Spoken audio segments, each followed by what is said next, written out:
Well, how y'all are? It's your native Flor-xan, and I got another little something for you. Continuing on with the videos of doing cheap cuts of meat. And I got to thinking, I was digging through the freezer, and I got a couple tenderloins in there, small pork tenderloins. And I thought, well, that's a cheap cut. And I got to looking, well, I only paid $7 for it, so that'd be a good one to do. But what to do with it? So then I got to thinking, and it starts with a question. Do you like pastrami? Yeah, I do. Have you ever had pork pastrami? Don't think that I have. So that's what we're going to put together for you today. So hang in there, we're going to get started. Alright folks, so first step, these are the same tenderloins back when I first started doing YouTube a few months ago. I did a couple of smoked cured tenderloins, and these are the same kind of tenderloins. And we're going to prep them the same way, which is get all this silver skin off so that the meat can absorb the brine that we're going to put them in. So I'm not going to bore y'all with all this. When we get back, we'll start prepping our brine. Alright folks, so getting started on our brine, and being these are some small tenderloins, we're not going to make a real big brine. I got these already packaged, a 1/4 cup of brown sugar. And what I've done, my downstairs water is hot enough, it'll dissolve. So I just filled up my briner bowl. I showed you this in that other video. Filled it up about to the first notch here. And we got our 1/4 cup of brown sugar. And then we're going to add 1/4 cup of kosher salt, 1/4 cup of salt. We're going to whisk this up to dissolve. Get all that brown sugar and that salt dissolved in this. And then we'll go in with the rest of our stuff. Alright folks, so what we've done is added our 1/4 cup of brown sugar, 1/4 cup of salt to some hot water. Got it dissolved. We're now going to go in with some whole cloves, which I'm going to do probably about a good teaspoon of those, just for measure. Bay leaf, 1 whole bay leaf. Coriander powder, I'm going to do 1/2 teaspoon. Mustard seed, we're going to go in with a level 1/2 teaspoon of that.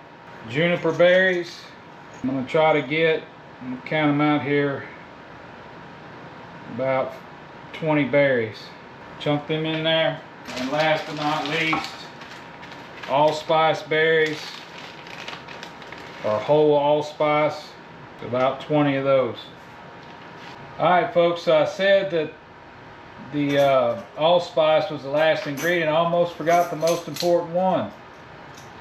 We're going to put a 1/4 teaspoon of curing salt. Now this meat was 2.12 pounds, and they recommend about a teaspoon per every 5 pounds. So I think a 1/4 teaspoon is just undercutting, but if you watch my other video, I'll tell you in there, I try to underdo it a little bit, because if you overdo it, you can make people sick with that curing salt. So we'll get that stirred up in there, get this cooled down, and get our meat to brining. Put some ice in a little bag here to be able to cool this back down. Give this a stir. Check the temp, it's nice and cool. Place our tenderloins in that brine. We want to make sure that we got enough liquid in there to cover it. If not, you can add a little more cool water to it. I'm going to add just a hair to this. And then again, these briner bowls got this deal to keep your meat submerged. Push that down in there, twist it, lock it. Alright folks, so we got everything in the bowl. We're going to let these set in the fridge for about 10 days. Alright folks, so our 10 days is finally over. We're going to get these tenderloins out of the brine. And then when you wasn't looking, I went ahead and brined us a brisket as well. So for the brisket, it was 7 pounds. I just doubled the recipe for the tenderloins, and that ought to give you a good product. So let's get these out of the brine, rinsed down, and ready to season up. Alrighty, so we took and rinsed them off in cool water. I'm just going to put a little olive oil on them, just so they'll hold that black pepper and that coriander that we're fixing to put on here. Now some of y'all might ask, well, how come you didn't put the black peppercorns in your brine? And I'll tell you, because with putting it all on the outside, especially this pork, I didn't feel it necessary to put them in the brine. So if you want to put them in there, feel free to do that, but I don't do it because I don't feel that it adds anything to it. And since we're going to be putting black pepper on the outside, I don't feel it's necessary to have it all in the brine. That's just me. That's just the way I do it. You do it however you want to do it. So I'm just going to coat these down with the coriander. And so I'm going to hit them with some black pepper. You don't have to use fresh brine. We're going to get this dusted pretty good with the coriander, black pepper, and then I'm going to put them out on the pit, running the pit at 225. I may not show that in the video, me putting them on, but alright, let's take a gander at these tenderloins. 160. That's what we want. Take these off, let them rest, let them cool.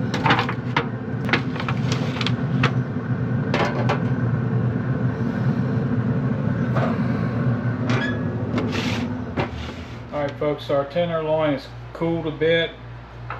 I've already sliced off a little bit trying it out. But just to show you what it looks like, we're just going to slice it into thin slices. We go to reheat it. We'll put it in the steamer. It's got that nice pink to it, still tender.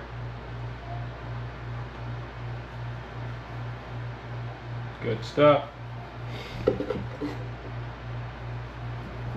I'm going to keep slicing up, and then we'll show you what we're going to do with this.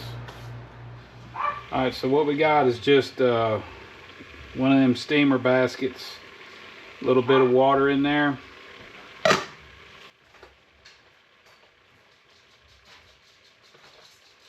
just going to add some of that meat in here. And let it kind of steam up. Add a few more. Let that steam up for a few minutes, and then we'll be ready to make a sandwich. Alright, so I got some seedless rye bread. I got the broiler on low.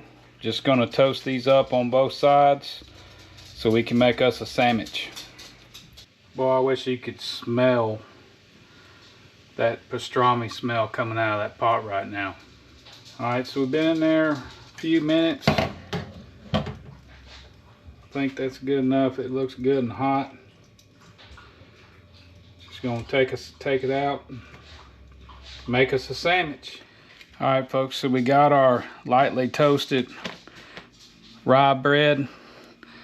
I got some of this Silver Spring beer brought mustard. Like this stuff. If I can get it out of the deal here. Put some of this pork pastrami on there. Some of this fresh from the jar sauerkraut here. Alright, last but not least, I'm gonna put us some Swiss cheese on there. I'm gonna pop this back in the oven and let that cheese melt down a little bit. Here you go folks, fresh out the oven.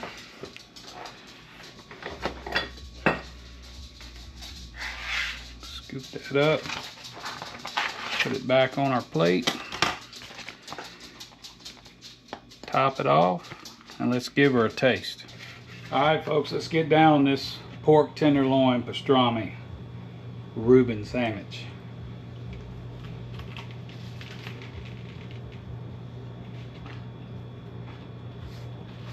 Good lordy, that's good. Man, oh man, oh man, that's good.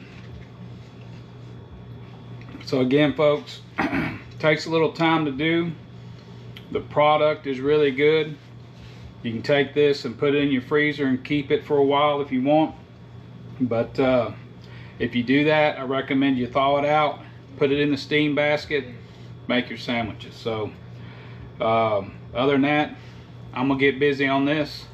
Thanks for watching, and we'll see you on the next one.